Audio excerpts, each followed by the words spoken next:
Hello guys, मैं हूँ देवा। आप देख रहे हैं गेमिंग एंड स्टडी विद देवा।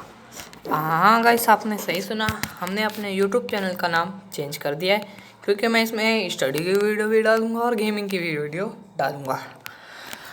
तो आज हम आपके लिए साइंस का मतलब कि बायोलॉजी का चैप्टर नंबर 9 क्लास 8th का लेके आया हूँ, क्योंकि ये चैप्टर बहुत से लोगों के एग्ज़ाम में भी आ रहा है। आज मैं इसका आधा एक्सप्लेन कर दूंगा और आधा कल या फिर परसों तक एक्सप्लेन कर दूंगा। तो फिर अगर वीडियो अच्छी लगेगी तो प्लीज़ लाइक करना वीडियो को, और ऐसी और अमेजिंग वीडियो लाऊंगा। अगर उस देखना है आपको तो चैनल को सब्सक्राइब करके बेल नोटिफिकेशन ऑन कर देना। तो फिर वीडियो स्टार्ट करते हैं। सबसे पहले का इस चैप्टर का नाम रिप्रोडक्शन इन एनिमल्स है। तो फिर हमें इसमें पहले समझना है रिप्रोडक्शन क्या होता है। तो सबसे पहला क्वेश्चन हमारा बनता है, व्हाट इज़ रिप्रोडक्शन। मैं लास्ट में आपको सारे क्वेश्चंस बना के और उसके आंसर्स लिख दूंगा, और कुछ क्वेश्चंस आपसे भी पूछूंगा, उसके आंसर आपको कमेंट बॉक्स में देना है। इससे मुझे पता चलेगा कि आपको समझ में भी आ रहा है या नहीं। तो फिर सबसे पहले क्वेश्चन, व्हाट इज़ रिप्रोडक्शन। तो फिर रिप्रोडक्शन, इसका मतलब रिप्रोडक्शन क्या है। तो फिर साफ साफ शब्दों में कहें तो व्हेन अ ऑर्गेनिज्म और individual reproduce to produce new organism is called reproduction. जब एक कोई ऑर्गेनिज्म रिप्रोड्यूस करता है, किसी को रिप्रोड्यूस करके, प्रोड्यूस करने मतलब रिप्रोडक्शन करके किसी ऑर्गेनिज्म को प्रोड्यूस करना रिप्रोडक्शन कहलाता है। तो फिर हमें पता चल गया रिप्रोडक्शन क्या होता है। तो पता चल गया है तो फिर वीडियो को लाइक कर दो। चलो, मजाक कर रहा हूँ। तो फिर आप पढ़ते हैं कि रिप्रोडक्शन का काम क्या है हमारी लाइफ में। रिप्रोडक्शन एक बहुत ज़्यादा इम्पॉर्टेंट फंक्शन है हमारी बॉडी का। यस, ये हमारी बॉडी का फंक्शन है। हल्के ले रहे हो क्या? तो फिर इसका काम होता है कि यहाँ पे आप इस वाली लाइन में देख सकते हो। आपको जूम करके दिखाता हूँ, ये देखो। Reproduction is essential for the continuation of a species. इसका मतलब है जो रिप्रोडक्शन है वो इसलिए ज़रूरी होता है क्योंकि हम रिप्रोडक्शन से ही अपनी प्रजाति बढ़ा सकते हैं। जैसे कि अगर जानवर रिप्रोडक्शन ना करें तो किसी दिन ऐसा वक्त आएगा जब सारे जानवर लुप्त हो जाएंगे, ख़त्म हो जाएंगे, उनकी जनरेशन गायब हो जाएगी। तो फिर अब हम बात करते हैं रिप्रोडक्शन कितने प्रकार के होते हैं। तो टाइप ऑफ रिप्रोडक्शन भी बोल सकते हो इसे, या फिर मोड्स ऑफ रिप्रोडक्शन भी बोल सकते हो। एक मिनट गाइस। हाँ, तो फिर अब आगे चलते हैं। तो अब यहाँ पे आता है पहला टाइप रिप्रोडक्शन का, जो कि आपको यहाँ पे ब्लू लाइन से दिख रहा है, सेक्सुअल रिप्रोडक्शन। तो सेक्सुअल रिप्रोडक्शन के पार्ट पढ़ेंगे आज। सेक्सुअल रिप्रोडक्शन कोशिश करूँगा ख़त्म कर दूँ। अब चलो शुरू करते हैं। सेक्सुअल रिप्रोडक्शन क्या होता है। तो फिर सबसे पहले देख लो सेक्सुअल रिप्रोडक्शन में रिक्वायर किस किस चीज़ की होती है। सबसे पहले male reproductive organ, female reproductive organs, ये दो चीज़ों की रिक्वायरमेंट होती है। मतलब कि इसमें 2 पेरेंट्स इन्वॉल्व होते हैं। या फिर सेक्सुअल रिप्रोडक्शन की डेफिनेशन ये भी कर सकते हो, this type of reproduction beginning from the fusion of male and female gametes is called sexual reproduction. अब आप बोलोगे यार ये गैमीट क्या होता है, तो वो भी हम आपको थोड़ा आगे चल के बताएंगे। तो सेक्सुअल रिप्रोडक्शन में 2 पेरेंट की रिक्वायरमेंट होती है, मेल एंड फीमेल। समझ में आ गया है? तो फिर कमेंट करो यस का, हैशटैग यस कमेंट कर दो गाइस। उसके बाद अब आता है सेक्सुअल रिप्रोडक्शन, हमने पढ़ लिया क्या होता है। तो फिर अब हम पढ़ते हैं सेक्सुअल रिप्रोडक्शन में जो पहला आता है मेल रिप्रोडक्टिव ऑर्गन्स के बारे में। तो फिर यहाँ देख सकते हो मेल रिप्रोडक्टिव ऑर्गन्स, हमारी बुक में तो सिर्फ 3 मेल रिप्रोडक्टिव ऑर्गन्स के नाम दे रखे हैं। तो फिर मैं आपको 2 और बता देता हूँ। तो ये तो 3 होंगे ही। अब चौथा है ये जो आप ये पेनिस के अंदर से जो ये लाइन आ रही है, इसको देख रहे हो। 1 मिनट कलर चेंज करके आपको दिखाता हूँ। ये ब्लैक कलर की लाइन आ रही है पेनिस के अंदर से, ये देख रहे हो। तो इसको हम बोलते हैं यूरेथ्रा। थोड़ी राइटिंग वैसी है तो फिर क्योंकि ये स्क्रीन पे लिख रहा हूँ यूरेथ्रा। उसके बाद इसकी स्पेलिंग है यूरेथ्रा की URETHRA। ठीक है गाइस। उसके बाद जो ये दिल जैसा जो बना है, मतलब रियल लाइफ वाला तो ही, मतलब जैसे नॉर्मल आर्टिफिशियल दिल, तो इसे हम बोलते हैं प्रोस्टेट ग्लैंड। ये एक टाइप से जो हमारा यूरिन होता है उसको प्योरीफाई करके, मतलब उसको यूरिन से जो कचरा होता है उसको निकालता है और पेनिस की यूरेथ्रा पेनिस के अंदर यूरेथ्रा के थ्रू निकाल देता है। तो प्रोस्टेट ग्लैंड की स्पेलिंग है PROSTATE,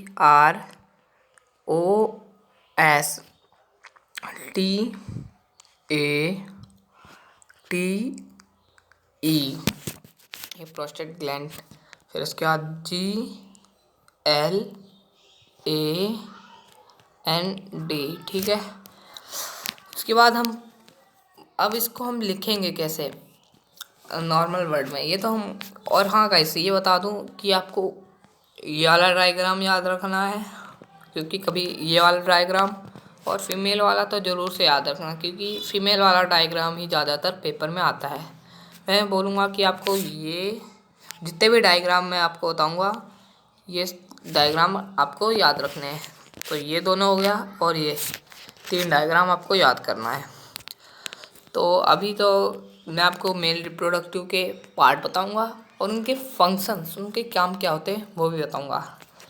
तो सबसे पहले हम इसको लिखेंगे कैसे।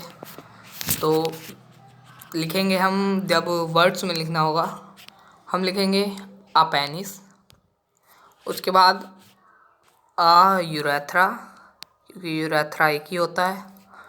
उसके बाद आता है टेस्टिस। अब यहाँ पे 2 टेस्टिस हैं, तो हम ऐसे तो नहीं लिखेंगे 2 टेस्टिस, मतलब लिख सकते हैं पर उससे अच्छा है अ पेयर ऑफ टेस्टिस। उसके बाद स्पर्म डक्ट, तो स्पर्म डक्ट भी 2 है, तो हम इसको क्या लिख सकते हैं a pair of sperm duct. उसके बाद ये प्रोस्टेट ग्लैंड, तो लिखेंगे अ प्रोस्टेट ग्लैंड। अब बोलोगे भाई ये तो एक इधर है एक इधर है, तो मैं आपको बता दूं ये पीछे से जॉइंट है, तो फिर ये सिंगल ही है। तो इतना समझ में आ गया। अब इनके फंक्शंस बताते हैं। तो सबसे पहले जो ये प्रोस्टेट ग्लैंड है, इसका काम क्या होता है।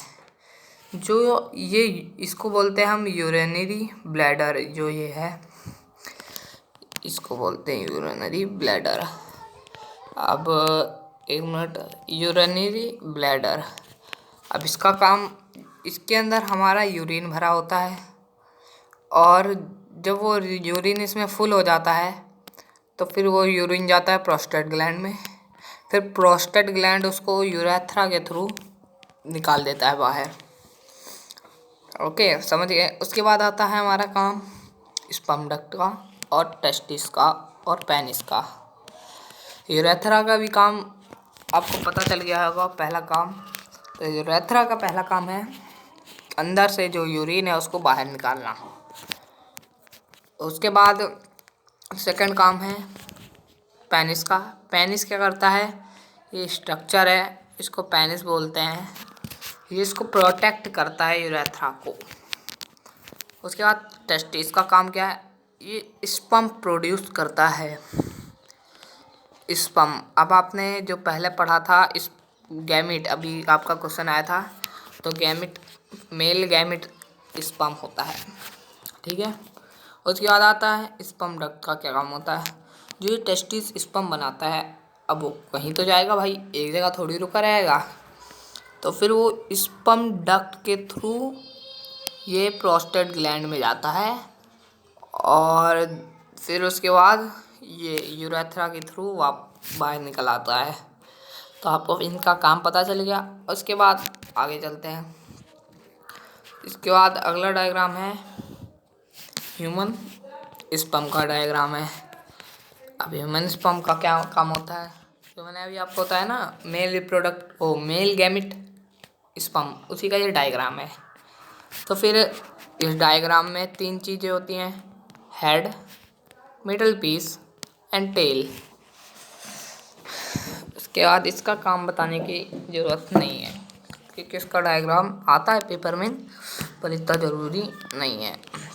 उसके बाद अगला आता है फीमेल रिप्रोडक्टिव ऑर्गन्स। तो आप ऐसे भी बना सकते हो और एक दूसरी तरीके का भी होता है फीमेल रिप्रोडक्टिव ऑर्गन। तो सबसे पहले इसमें हमारी बुक में 3 ऑर्गन्स बता रखे हैं फीमेल रिप्रोडक्टिव पार्ट के, पर मैं आपको एक और एक्स्ट्रा बता देता हूँ। सबसे पहला oviduct, second ovary, third uterus and fourth जो कि ये यहाँ पे इसको क्या बोलेंगे, वाजाइना, वाजाइन। उसके बाद एक मिनट, यहाँ पे वाजाइन मैं लिख देता हूँ स्पेलिंग, वाजाइना स्पेलिंग है VAGINA। तो फिर अब इनका काम भी बताना ज़रूरी है। तो सबसे पहले हम बताते हैं ओवरीज का काम क्या होता है, क्योंकि काम तो यहीं से शुरू होगा। सबसे पहले ओवरी, ये होती है वाली चीज़ ओवरी कहलाती है। इसमें होता क्या है, इसमें एग बनते हैं। बोलोगे अबे भाई ये एग कैसे बनेंगे, ये जो मुर्गी के अंडे होते हैं ना, उनसे भी छोटे छोटे एग बनते हैं ओवरी में। अब वो एग क्या करते हैं, जैसे कि वहाँ पे स्पर्म बनता था टेस्टिस से, वैसे यहाँ पे ओवरी से एग बनता है। अब एग बताऊँ क्या है, फीमेल गैमिट। एग को हम ओवम भी बोलते हैं, याद रखना ये। फीमेल अगर कोई पूछे फीमेल गैमिट क्या है, या फिर आप एग बोलना या फिर ओवम बोलना। ओवम की स्पेलिंग है AVUM। समझ में आ गया इतना। तो फिर अब बताते हैं ओवरी का काम आप जान चुके हो, एग प्रोड्यूस करना, मतलब फॉर्मेशन ऑफ एग इसकी मदद से होता है ओवरी। उसके बाद जैसे वो स्पर्म एक जगह थोड़ी रहेगा, वो भी तो कहीं जाएगा, तो ओविडक्ट सॉरी गाइस। अब जैसे कि वहाँ पे स्पर्म डक्ट था, यहीं पे ओविडक्ट है। ओविडक्ट एक पाइप है जैसा, यहाँ पे इसको फैलोपियन ट्यूब भी बोलते हैं यहाँ पे। तो जो एग होता है वो ओवरी से जाके यहाँ पे रुक जाता है। उसके बाद अगला काम बताते हैं यूट्रस का।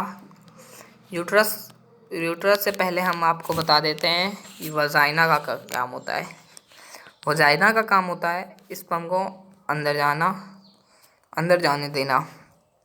स्पर्म यहाँ से अंदर जाता है, फिर एक मिनट, यहाँ से अंदर जाने के बाद ये या फिर इधर जाएगा या फिर इधर जाएगा, क्योंकि ये भी ओवरी है और ये भी ओवरी है।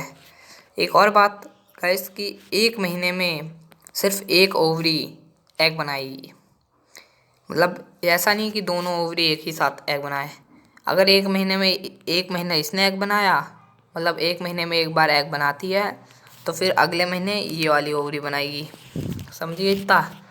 तो उसके बाद बता रहा था, यहाँ से जब स्पर्म जाता है तो मान लो यहाँ पे एग है, तो फिर ये जाएगा यहाँ पे और इसके बाद ये एग के साथ मिल जाएगा, फ्यूज़ हो जाएगा।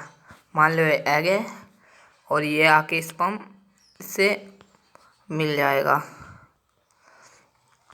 ये एग का न्यूक्लियस है, सेंटर। समझ में आ गया। अब जब ये मिल जाता है तो फ्यूज़न होता है। फ्यूज़ होके क्या बनता है, जाइगोट। जाइगोट, ठीक है। तो फिर जाइगोट कुछ ऐसा दिखता है। फिर जाइगोट जाके एम्ब्रियो में बदलता है। एक इसमें चेंज होता है एम्ब्रियो। एम्ब्रियो कुछ ऐसा दिखता है, ठीक है। फिर एम्ब्रियो से ये फीटस में चेंज होता है। फिर फीटस से न्यू ऑर्गेनिज्म बन जाता है।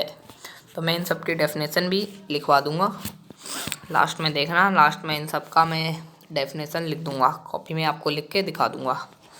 तो इतना हम पढ़ गए। उसके बाद यूट्रस। यूट्रस हिंदी में बोलते हैं यूट्रस को, क्या बोलते हैं यार, हाँ यूट्रस को बोलते हैं गर्भ। तो ये इतना हिस्सा बॉडी का, इतना नहीं, मतलब यहाँ से लेके ऐसे और यहाँ से लेके ऐसे, इतना हिस्सा फीमेल रिप्रोडक्टिव ऑर्गन्स का, यूट्रस का इतना हिस्सा यहाँ पे ये बच्चा ग्रो करता है। मतलब यहीं पे फीटस वीटस उन सब का वो होता है। फिर उसके बाद जो मैंने आपको बताया था, जब एग और ओवम स्पर्म एंड ओवम या फिर एग मिलता है, तो इस चीज़ को भी एक प्रोसेस बोलते हैं। तो फिर उस प्रोसेस को भी मैं बताऊंगा आगे चल के। उससे पहले अब आज की वीडियो ज़्यादा ही लंबी हो जाएगी, तो मैंने ये सब आपको बता दिया। तो फिर हाँ, मैं आपको बता रहा था उस प्रोसेस को। तो क्या ये सब मैंने डायग्राम वायग्राम ये सब मैंने आपको समझा दिया ऊपर ही। तो फिर उस जो फर्टिलाइजेशन कहते हैं उस प्रोसेस को, fertilisation, the fusion of male gamete and female gamete is called fertilisation, ठीक है। तो फिर फर्टिलाइजेशन होने के बाद मैंने बताया जाइगोट बनता है। फिर जाइगोट धीरे धीरे जाके एम्ब्रियो बनता है। फिर वो सब, उसके बाद जब हमने फर्टिलाइजेशन की बात कर ली, तो फर्टिलाइजेशन भी दो टाइप के होते हैं। सबसे पहला इंटरनल फर्टिलाइजेशन। इंटरनल फर्टिलाइजेशन क्या होता है? तो इंटरनल फर्टिलाइजेशन में जो फ्यूज़न होता है मेल एंड फीमेल गैमिट का, वो फीमेल बॉडी के अंदर होता है। समझ में आ गया? The fusion of male and female gamete takes place inside the female body, या फिर fertilisation which takes place inside the female body is called internal fertilisation. दूसरा टाइप है फर्टिलाइजेशन का एक्सटर्नल फर्टिलाइजेशन।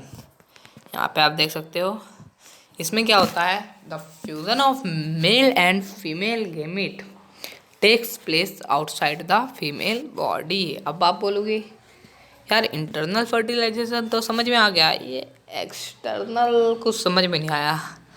तो आपको उसका एग्जांपल देते हैं। जैसे कि ये फ्रॉग है, मान लो, हाँ ये फ्रॉग लग तो नहीं रहा, मान लो, मानने में क्या आता है। उसके बाद जब ये अंडे देता है, बोलोगे फ्रॉग कब से अंडे देना लग गया? अबे भाई देता है यार फ्रॉग अंडे। तो फिर ये फ्रॉग जब अंडे देता है, फीमेल फ्रॉग, वो अंडे पानी में दे देती है फीमेल फ्रॉग। उसके बाद जो मेल फ्रॉग होता है, ये रहा मेल फ्रॉग मान लो, ये मेल फ्रॉग क्या करता है, अपना स्पर्म पानी में छोड़ देता है। अब ऐसा नहीं है कि फीमेल फ्रॉग सिर्फ एक ही अंडा बनाए, फीमेल फ्रॉग एक बार में बहुत सारे अंडे पानी में छोड़ती है, और मेल फ्रॉग भी एक बार में बहुत सारे स्पर्म पानी में छोड़ता है। फिर ये पानी में ही इनका फ्यूज़न हो जाता है। तो इसको हम एक्सटर्नल फर्टिलाइजेशन का एग्जांपल है ये। अब आपको समझ में आ गया होगा। तो इसके बाद हम आपको और पढ़ाएंगे, तो पहले देख लेता हूँ कि कितना बचा है। 1 मिनट गाइस। याद, अब हमारा अगला टॉपिक है डेवलपमेंट ऑफ एम्ब्रियो। तो फिर इसका सीधा मैं डेफिनेशन बता देता हूँ, या हिंदी में बता देता हूँ, उसको मैं अभी वो कॉपी में लिख के आपको दिखा दूँगा। The development of embryo, definition है इसकी, व्हेन, जब जाइगोट होता है वो जल्दी डिवाइड हो जाता है, मतलब 2 से 4 बन जाता है, तो फिर 2 से 4 बन के वो बॉल लाइक, जैसे कि ये था जाइगोट, एक मिनट, ये था जाइगोट, अब इससे एम्ब्रियो बनेगा ऐसा, ये एम्ब्रियो बन गया। तो फिर जब जाइगोट जल्दी जल्दी डिवाइड होता है एक बॉल लाइक स्ट्रक्चर को फॉर्म करने के लिए, तो उसे हम एम्ब्रियो बोलते हैं, जो बॉल लाइक स्ट्रक्चर होता है। तो इतना समझ में आ गए। मेरा ये वाली डायग्राम आपको याद करने की ज़रूरत तो नहीं है, क्योंकि ये आएगा नहीं मेरे ख्याल से पेपर में, पर हाँ अगर आपको याद करना है तो आप कर सकते हो, वैसे इसमें इतना कुछ है नहीं। तो फिर उसके बाद हम आगे बढ़ते हैं। एम्ब्रियो की मैंने डेवलपमेंट कैसे होती है वो भी बता दिया मैंने शॉर्ट फॉर्म में, वरना आपको ये डायग्राम समझाऊंगा तो वीडियो भी बड़ा हो जाएगा। उसके बाद फीटस फीटस क्या कर मतलब फीटस की डेफिनेशन क्या है? तो फिर फीटस की डेफिनेशन है, हिंदी में बताता हूँ, जो एम्ब्रियो होता है जब उसके सारे बॉडी के पार्ट्स जो होते हैं, वो जितने भी सारे बॉडी के पार्ट्स होते हैं वो जब दिखने लगते हैं, मतलब हम उन बॉडी के पार्ट्स को पता कर सकते हैं कि ये क्या है, ये हाथ है कि नहीं बच्चे के पास, वो सब, तो उसे हम फीटस बोलते हैं। The stage of embryo in which all the body parts can be identified is called a fetus। तो समझ गए होंगे। उसके बाद मैंने बोला था कि आज तो ख़त्म कर देंगे, तो आज हम ख़त्म ही कर देते हैं ये वाला। तो फिर 1 मिनट गाइस थोड़ा देर रुकना। उसके बाद हमारे में इसी के अंदर आता है, एक आता है विविपेरस एनिमल, और उसके बाद आता है ओविपेरस एनिमल। अब ये क्या है, इनका सिंपल सा काम है। जो विविपेरस एनिमल वो होते हैं जो डायरेक्टली बर्थ देते हैं, जैसे कि humans and some animals like cow, dog, goat, sheep, ये सब विविपेरस एनिमल्स कहलाते हैं। तो फिर उसके बाद आता है ओविपेरस एनिमल्स। क्या होते हैं? जो एनिमल्स अंडे देते हैं, ले एग्स करते हैं, जैसे कि चिकन एंड चिकन बोल रहा हूँ, हैन, और कौन कौन सा हो सकते हैं, और बर्ड्स। तो फिर जो मैमल्स होते हैं ना, ज़्यादातर मैमल्स विविपेरस एनिमल्स होते हैं। उसके बाद हम पढ़ते हैं यंग वंस टू अडल्ट। तो यंग वंस टू अडल्ट मतलब इसमें आता है फ्रॉग का लाइफ साइकिल, जैसे कि सबसे पहले फ्रॉग का अंडा आता है, फिर अंडे से अर्ली टेडपोल बनता है, अर्ली टेडपोल से लेट टेडपोल, फिर लेट टेडपोल से अडल्ट। लेकिन लेट टेडपोल से अडल्ट फ्रॉग बनने के बीच में भी एक प्रोसेस आता है जिसको हम बोलते हैं उसको बोलते हैं यंग फ्रॉग, जिसके पास इसके पास टेल नहीं है, आप देख सकते हैं, लेकिन जो यंग फ्रॉग होता है उसके पास टेल होती है। यंग फ्रॉग के बाद अडल्ट फ्रॉग बनता है। उसके बाद आप यहाँ पे ब्लैक लाइन में देख सकते हो, यहाँ पे है मेटामॉर्फोसिस। आप बोलोगे यार ये क्या हो सकता है मेटामॉर्फोसिस, तो मैं बताता हूँ ना, टेंशन क्यों लेना है। मेटामॉर्फोसिस का मतलब है the transformation of larva into adult due to drastic changes is called its called metamorphosis. तो फिर आई होप आपको इतना समझ में आ गया होगा। तो फिर आज के क्वेश्चंस हैं जो मैं बता रहा हूँ। तो सबसे पहला क्वेश्चन क्या बोलूँ, सबसे पहला क्वेश्चन है कि हाउ मैनी पार्ट्स, जितने भी मैंने, how many organs are there in male reproductive organs, okay. और उसके बाद दूसरा है where fertilisation takes place. 2 question है, ये आपको कमेंट बॉक्स में बताना है, और अगर नहीं बता पाया तो मैं नेक्स्ट सेक्सुअल रिप्रोडक्शन जब पढ़ाऊँगा तो उस वीडियो में मैं आपको बता दूँगा। उसके बाद मैं आपको शो कर देता हूँ कुछ क्वेश्चंस जो मैंने बोले थे, व्हाट इज़ रिप्रोडक्शन, उन सब की डेफिनेशन भी आपको दिखा देता हूँ। तो फिर वेट करो गाइस 1 मिनट। तो फिर और हाँ, चैनल को सब्सक्राइब करना मत भूलना, पहले बता रहा हूँ गाइस। सब्सक्राइब नहीं करते हो आप लोग वीडियो देखने के बाद। ओके, तो फिर ये रहे आपके कुछ क्वेश्चंस। वीडियो को पॉज करके इसको देख लीजिए। आज की वीडियो के लिए बस इतना ही। Okay, tata bye bye.